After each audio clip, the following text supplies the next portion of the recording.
There's something about a railroad and something about railroading that's different from any other calling beneath the sun. Something inside a man in the way he thinks about his job and the pride he feels in his own performance.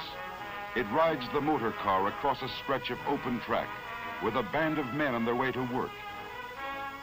It stands beside them in the silent desert where the only sound is the sound of their tools and their voices. It walks with the man who works alone, marches with thousands who work together. For these are railroad people, a breed of their own, the men and women who run the railroad, working with paper, with forges, lathes, and presses, truing the wheels, tending the signals, throwing the switches, handing out supplies, helping with the baggage, serving the food, selling the tickets, building a fence, a bridge, a roadbed, using a shovel, a crane, a transit, a typewriter, making up the trains, running the trains, maintaining the trains. This is my railroad, 100,000 men and women working together to serve one purpose, to keep a railroad running.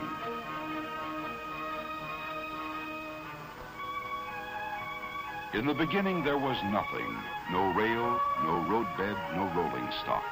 Nothing but untouched wilderness. But in the wilderness was also a promise, the promise of a Western empire which could make one nation as wide as a continent if it could be bound together with bands of steel. Where few men had dared to walk, a path was cleared. Out of the rock, out of the earth, and through the virgin forest. Ties were hewed, rail was laid, bolted, and spiked down.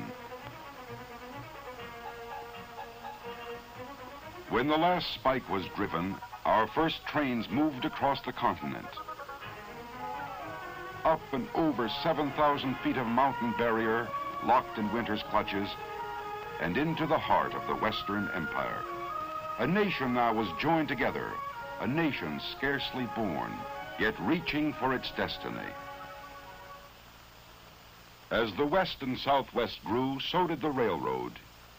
Until today, those rails which once bravely spanned the mountain have become an interlocking network, binding together the far west, the southwest, and the south, linking them in turn with the mid-continent, and through many connecting lines, hauling traffic across the nation.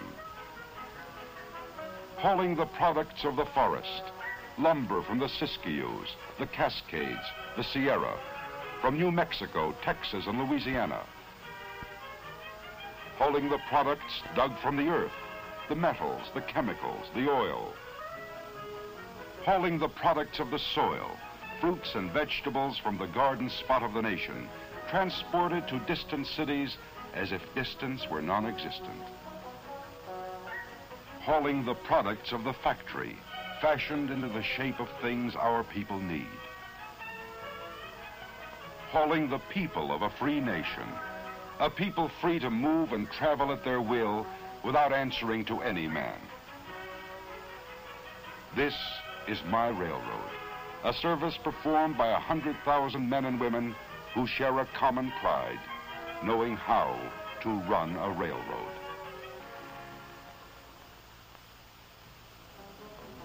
Well, railroading's quite a job, and it seems to be getting bigger all the time. All along our lines, we keep getting more people. Don't ask me where they come from, but they keep right on coming.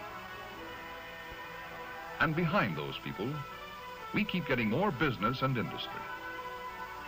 Each day in the last 25 years, a new industry large enough to need a rail connection has sprung up along our lines. Since the end of World War II, that rate has doubled. 2 new industries a day, turning out goods that have to be delivered to somebody, somewhere, all over the country. So it's no wonder we can't ever say a railroad's really built. We're always adding to it, and always rebuilding it. For instance, as traffic increases, we keep laying bigger and heavier rail to carry the heavier loads. Replacing rail isn't a complicated job till you remember you can't hold up traffic. Our boys work it out, though.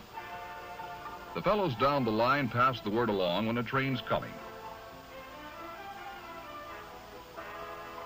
We make a temporary joint, move our equipment out of the way, and the train goes right on through. It's work, and the train has to slow down a little, but traffic keeps on moving. The speed at which we can run our trains depends only partly on the power of the locomotive. It depends even more on the weight of the rail and the curves and gradients of the track. We always try for a straight and level line. But the contours aren't always made to order. We have to fit our railroad to the contours. So when we have to build a curve, we try to make it as gentle as we can. On one stretch of track, the Tehachapi Loop, it wasn't quite so easy. We had to swing our curve all the way around, so one end of the train actually passes over the other. We have to carry passengers and freight even when there's a mountain where we want a canyon, or a canyon where we want a mountain. So we move the earth around, that's all. Cut it away from one place and fill it in another.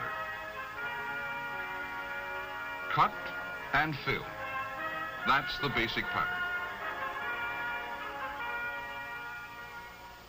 Where a cut would be too deep, we drive a tunnel through. Where a fill would be too great, we build a trestle or viaduct to carry our trains on stilts. In order to cut across the Great Salt Lake, we had to build a trestle 12 miles long. We put a roadbed right across the water. And we engineer our bridges. Sometimes we build a small one. Sometimes we build a high one, like the Pecos River Bridge in Texas. There are more than 10,000 bridges, viaducts, and trestles on our lines. It's a lot of work to build a railroad. And the work is never done. What you build, you have to maintain. Maintaining a railroad takes a lot of material. Our supply trains are always on the move, carrying that material to every point in the system. It takes a lot of equipment, and some of it very technical, like the rail detector car, which can see right inside the steel rails, looking for flaws no human eye could ever see. But mostly, maintaining a railroad takes a lot of men, and those men have to know their jobs. When the weather's fine and the sun is out, it isn't too difficult. But when the weather changes, the job gets a little more complicated.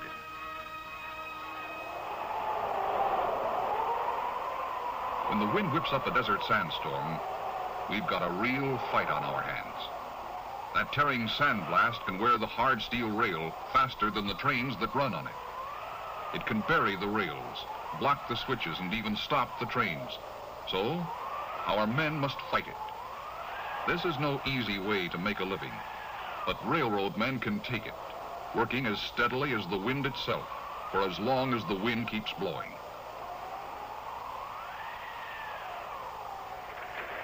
Like I say, it's quite a lot of work to run a railroad.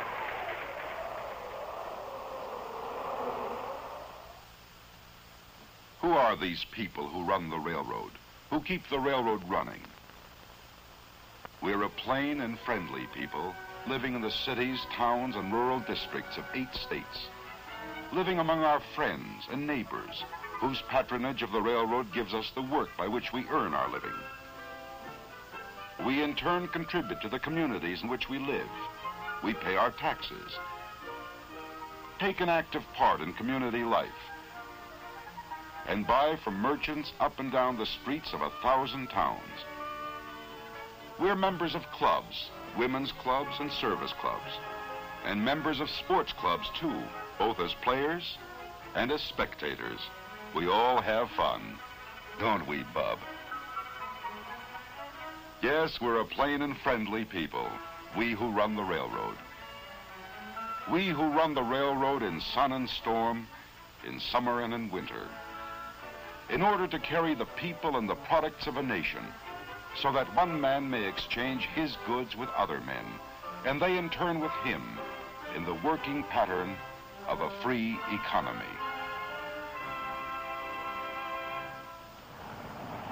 We haul a lot of stuff, all right, but getting it to the right place at the right time isn't just a matter of hooking a lot of cars together and running them over the line.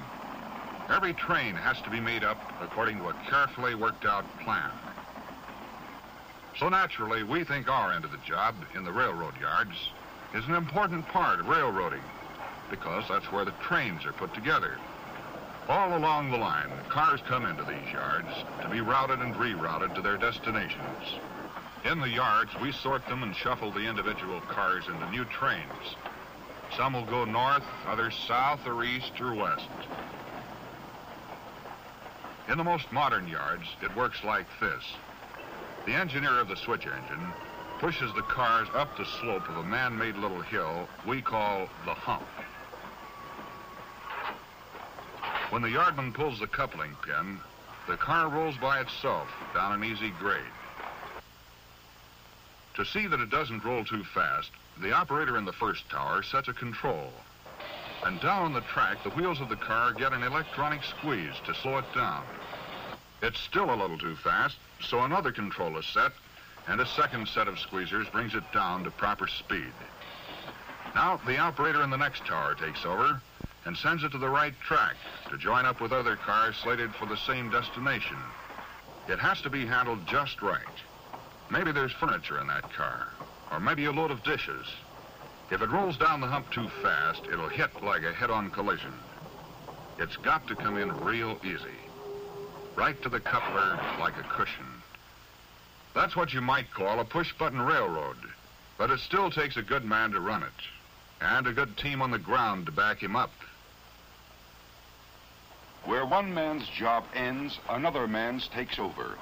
As the newly made-up trains pull along the throat track to the departure yard, a yard clerk calls in the number of each car to the yard office. SP 58228, BFE 178693. For every train we make up in the yard, we make up a train on paper, too. By keeping a record of their movements, we know where any shipment is anywhere along our lines at any time. On automatic machines, we cut a card for every car in every train. The cards are routed through other machines that automatically cut teletype tapes and dispatch a copy of each card to as many as 60 different offices which may be interested in the train. Later, at junction points across the continent, the progress of each car will again be teletyped ahead. With the aid of automatic equipment and electronics, railroading today has become a science. Yet all that these mechanical marvels can really accomplish is to help good men do their jobs better. The engineer in the cab can pick up his phone and, thanks to shortwave radio, talk with the conductor in the caboose a mile away as easily as if they were sitting side by side. The conductor works from wheel reports, which, once made up by hand, are now made up by machine. But no machine yet devised has been able to cut off a car at its destination or switch it to the proper track.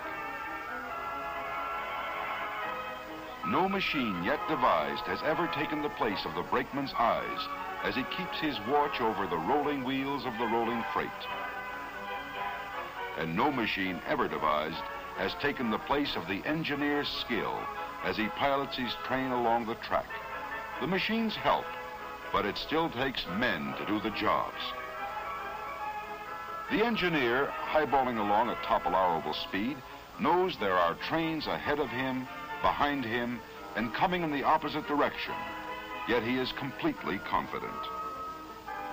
His confidence is in the men who keep him posted, the dispatchers.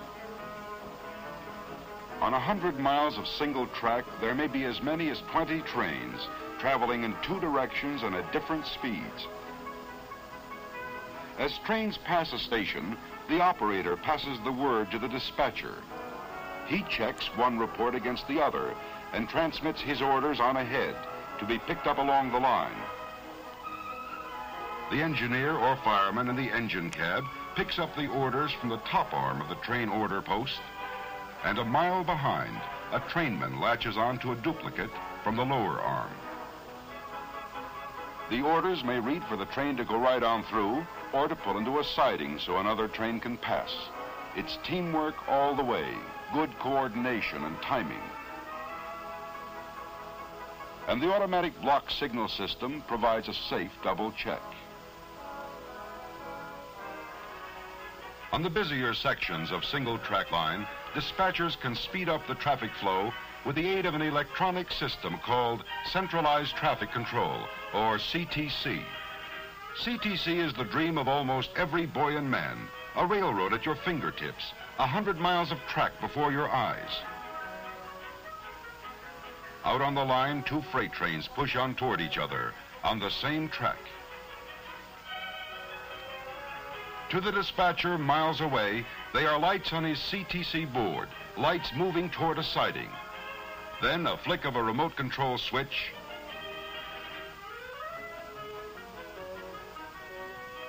one freight takes the siding, the other train keeps right on rolling. With the positive control of CTC, the dispatcher's judgment cuts down delays at sidings, and often he can time his meets so perfectly that neither train must stop. Yes, behind the men who run the trains are many men who help to keep them running. No man works alone, for each man's work depends on others' work. Others like the shopmen. The modern conception of maintenance is to locate trouble before it happens and then keep it from happening. Shopmen call it progressive maintenance. Every locomotive, steam or diesel, passenger or freight, is checked and serviced after every run. A laboratory man can take a tiny thimbleful of lubricating oil from a diesel and turn that oil into a truth serum, which reveals the personal secrets of the locomotive. Trouble foreseen is trouble stopped before it happens. What might have developed into a major overhaul becomes a routine minor repair to a delicate engine or a set of rugged wheels. Wheels wear out of true from the steady grind of steady use. Shopmen can true up the wheels without even taking them off the engine. It takes quite a machine to handle the job and quite a man to handle the machine. Give men with know-how the tools and machines, and there is no limit to the precision work they can turn out, from maintaining engines to rebuilding the cars those engines pull. To the men in the shops, like those at Houston, Texas, rebuilding cars is an everyday story. One by one, old wooden cars are dismantled, marched through the shop assembly line, and transformed into all steel cars better than before. Yes, it's the shopmen who keep them rolling. We couldn't provide good service to our passengers and shippers if it weren't for these men that passengers and shippers never see. But a railroad has its front men, too, the men in the stations, who are the railroad to those the railroad serves. In the smaller towns, one man alone must do the many jobs, the station agent. He advises passengers and sells the tickets, handles baggage and manages shipments, and looks after the needs of our customers and shippers. He knows more about the railroad than anyone else in town, and more about the town than anyone else on the railroad. He's the man who keeps the railroad humming and who keeps it human. In the larger cities, it takes many people to do the many jobs, but the human side is just the same. To the passenger, who knows only what he sees with his own two eyes, the railroad is the red cap, the man who prepares his ticket, or the clerk who checks his baggage. It is all the men and women with whom he deals. in stations, or on the trains. To a passenger, the railroad is a ticket home or a ticket to adventure, to new scenes passing by the window, or to places well remembered. The charm and romance of the South. The majestic sweep of the great Southwest.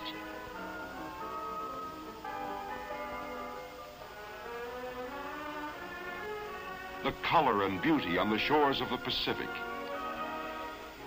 It is beauty in unexpected places, beauty that changes with the seasons. Spring is the gentle season, as fragile as the blossom on the branch. Spring brings the poppy to the coastland, the yucca to the hills. Along Louisiana bayous, soft colors light the water hyacinth. The year turns and the summer sun lies hot upon the land. But with the tang of autumn, the colors change upon the trees. A delicate tracery on the leaf, a broad brush stroke on the mountainside.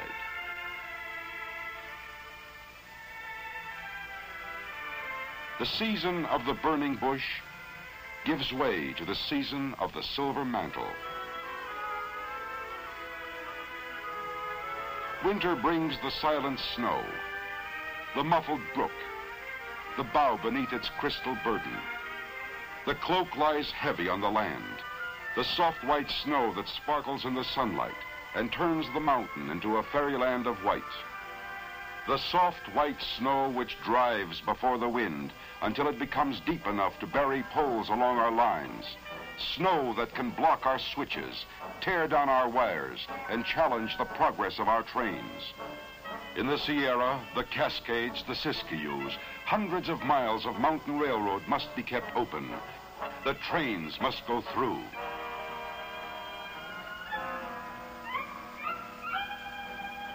When a new storm blows into the Sierra, you can be sure of just one thing.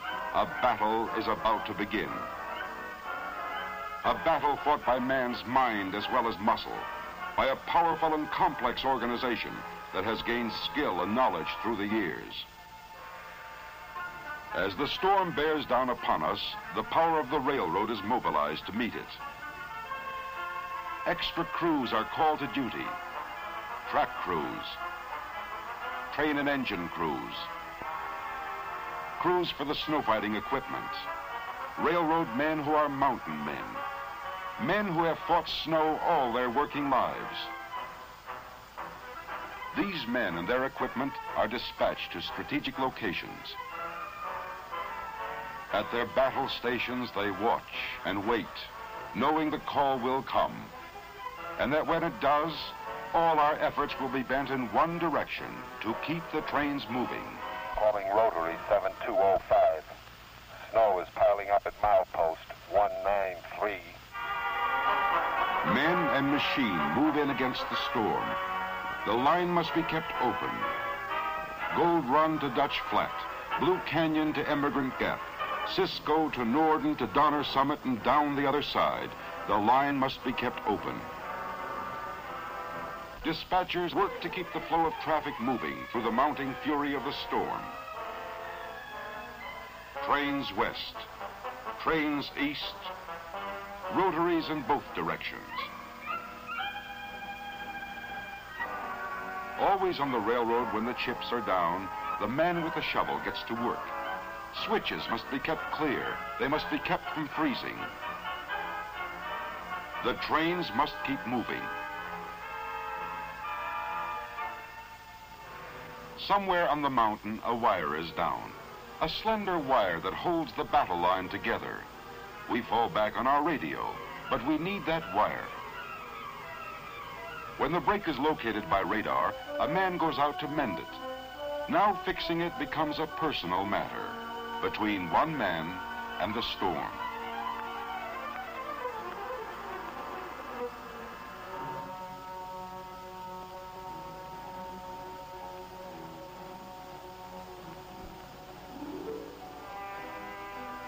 The fight goes on. If the storm won't quit, then neither will we. When the blind white fury smothers our attack, there's only one way to beat it: outlast it. Sometimes when the going gets tough enough, we may have to yield a little, to surrender one track to the storm and concentrate all our work and all our equipment to keep the other track open. So we do. We put our backs into it, we keep on punching. And the trains keep rolling through.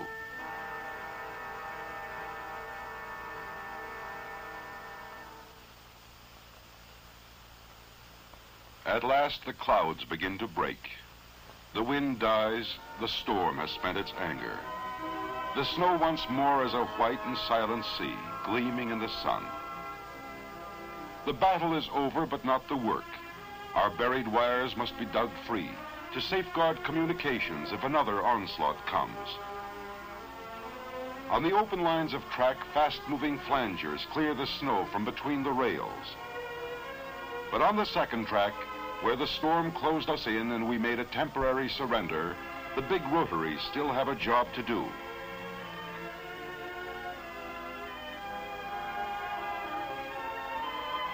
The path carved open by the rotaries is then widened by the spreaders. We can push a little when we set our minds to it. Move over, snow. We've got a railroad here, and the men who know how to run it. This is my railroad, and I'm proud of it. You can tell what railroaders are made of when the going gets really tough.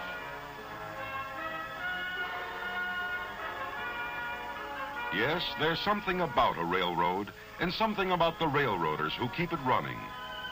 Through sun and storm, in summer and in winter, in order to carry the people and the products of a nation. For a railroad is more than roadbed and rolling stock, more than yards and shops and offices. A railroad is railroad people, men and women working together, each one doing one job proudly, whatever that job may be. Men and women working together and sharing a common pride, knowing how to run their railroad. A heritage from the past, a service to the present, a dream for the future still to come.